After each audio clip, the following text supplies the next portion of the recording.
భూ సంస్కరణలతోనే సామాజిక న్యాయం జరుగుతుంది. ఎందుకంటే దున్నేవాడిదే భూమి అనే నినాదం వచ్చినా సరే అది సరిగ్గా అమలు జరగట్లేదు. ఇప్పటికీ సేద్య భూములు అత్యధిక భాగం భూస్వామ్య చేతిలోనే ఉండిపోయింది.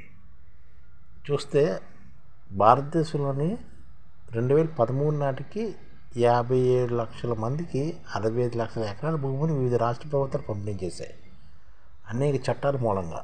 అయితే మిగిలి భూమి విషయంలో 1969 నాటికే 6,80,00,000 ఎకరాలు మిగిలి భూమి ఉన్నదని అప్పటి అంచనా. 1968 నాటికి మహాలనోబిస్ పిఎస్సి నామానుసంధానం ప్రకారం దాదాపు 7 కోట్ల భూమి ఉన్నది లెక్క. కానీ 65 లక్షల ఎకరాలని పంపిణీ చేశారు. 2013 నాటికి ప్రభుత్వాలు ప్రకటించిన మిగిలి భూమి 92 లక్షల ఎకరాలు మాత్రమే. ప్రకటించిన మిగిలి భూముల్లో కూడా ప్రభుత్వాలు పంచింది కేవలం 64%. కమ్యూనిస్ట్ పాలన ఉన్న పశ్చిమ బెంగాల్లో అత్యధిక భూ పంపిణీ జరిగింది అనమాట. ప్రజాస్వామ్యం 4 స్తంభాలుగా భావించే శాసన వ్యవస్థ, కార్యనిర్వహణ వ్యవస్థ, న్యాయ వ్యవస్థ, మీడియా స్వతంత్ర పత్రంతో ఉండాలని రాజ్యాంగం 11 షెడ్యూల్లను పొందుపరిచిన భూ పరిమితి చట్టాన్ని అమలు జరపడానికి 4 వ్యవస్థలు పూనుకుంటే చైనాలో మాదిరిగా 17 రోజులు భూ సంస్కరణలు ఎందుకు జరగవు? 17 రోజుల్లోనే భూ సంస్కరణలు జరిగాయన్నమాట. దక్షిణ కొరియా దేశాల్లో సైతం భూ గరిష్ట పరిమితి 7.5 ఎకరాలుగా ఉంది. దీన్ని మన ప్రజాప్రతినిధులు ఆలోచించారన్నమాట. ఎన్నికలు సమీపించిన తరుణంలో కూడా మనలో ఆలోచించట్లేదు. అంటే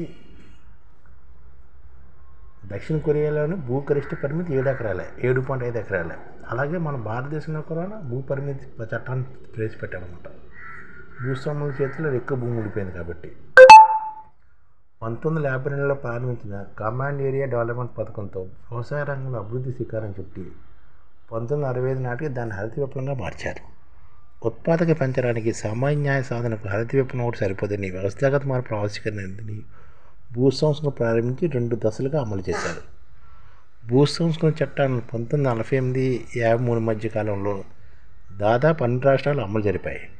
కానీ చట్టం లొసుగులు, పాలకులు చిత్తశుద్ధులు, అపమూతేతరత అనే కారణాల వల్ల భూ సంస్కరణ అమలు రాష్ట్రాల మధ్య తీవ్ర అంతరాయం ఏర్పడి అది విఫలమైనాయి. గ్రామీణ ప్రాంతాల్లో వచ్చిన అశాంతి, 1969లో వచ్చిన నక్సలైట్ ఉద్యమం కారణంగా భూ సంస్కరణలో 2వ దశ చట్టాలు 1970లో అమలు జరిపారు. అయితే ఇప్పటి వరకు పంచింది ఈ దేశంలో 65 లక్షల ఎకరాలు మాత్రమే. భారీ పరిశ్రమ వ్యూహం కారణంగా రుణభారం పెరిగి 1990 కల్లా అప్పులు పుట్టిన స్థితి ఏర్పడింది భారతదేశానికి. ఈ నేపథ్యంలో సంస్థాగత సర్దుబాటు పద్ధతి కింద ఐఎంఎఫ్ నుండి అప్పు తేవడంతో మిశ్రమ ఆర్థిక వ్యవస్థ కాస్త ప్రైవేట్ వైపు మళ్ళింది భారతదేశం. ప్రపంచీకరణ భూస్వాములయ్యాం. దీంతో మన దేశంలో వినియోగదారి తత్వం, కెరీరిజం పెరిగిపోయింది. ఈ రెండింటికి డబ్బు అవసరం పెరిగిపోయింది. ప్రతి రంగంలో ధరలు పెరిగాయి.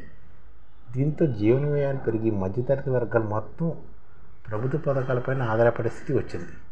ఈ నేపథ్యంలో రాజకీయ పార్టీలు, ప్రభుత్వాలు అభివృద్ధి సంక్షేమం అనే విధానాన్ని ముందుకు తెచ్చాయి. అభివృద్ధిలో వ్యవసాయం కీలకమని 7 దశాబ్దాల తర్వాత గ్రహించారు. ఫలితంగా పిఎం కిసాన్ యోజన, రైతు బంధు, రైతు బీమా, నదుల అనుసంధానము, లిఫ్ట్ ఇరిగేషన్, వాటర్ షెడ్ పథకాలు ముందుకు తెచ్చారు. అనేక చట్టాల మూలంగా కొంతవరకు భూమిని తెచ్చారన్నమాట. కానీ భూ సంస్కరణ సరిగ్గా చేయలేదు. 7 కోట్ల భూమి ఉన్నా సరే 65 లక్షల ఎకరాల్లో పంచారు. అందుకని భూ సంస్కరణకి సామాన్య న్యాయం జరుగుతుందని చాలామంది చెప్తున్నారు. భూ సంస్కరణ పూర్తిగా చేయాలి. ఎందుకంటే దక్షిణ కొరియాలో 7 ఎకరాలు చేసినట్టు మన ఇండియాలో కూడా 3-4 ఎకరాలు ప్రతి మనిషికి వచ్చేటట్లు చేయాలి. అప్పుడు అందరిలో ఆటోమేటిక్గా భూ సంస్కరణ అమలు జరుగుతాయి. 3 ఎకరాల కన్నా ఎవరికైనా ఎక్కువ ఉంటే ఆ దగ్గర తీసుకోవాలి. అలా 4 పని చేస్తే కొంతవరకు న్యాయం జరుగుతుందని కొంతమంది అంటారు.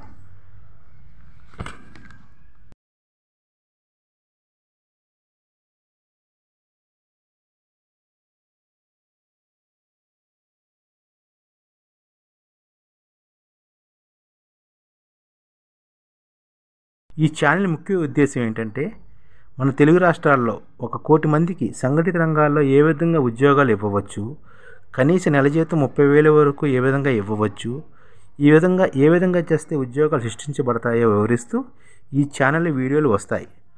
అలాంటి వీడియోలు మీకు కావాలంటే మన ఐడిఎఫ్ భాస్కర్ ఛానల్ని సబ్స్క్రైబ్ చేసుకోండి. ఐడిఎఫ్ అంటే ఇండియన్ డెవలప్మెంట్ ఫోర్స్.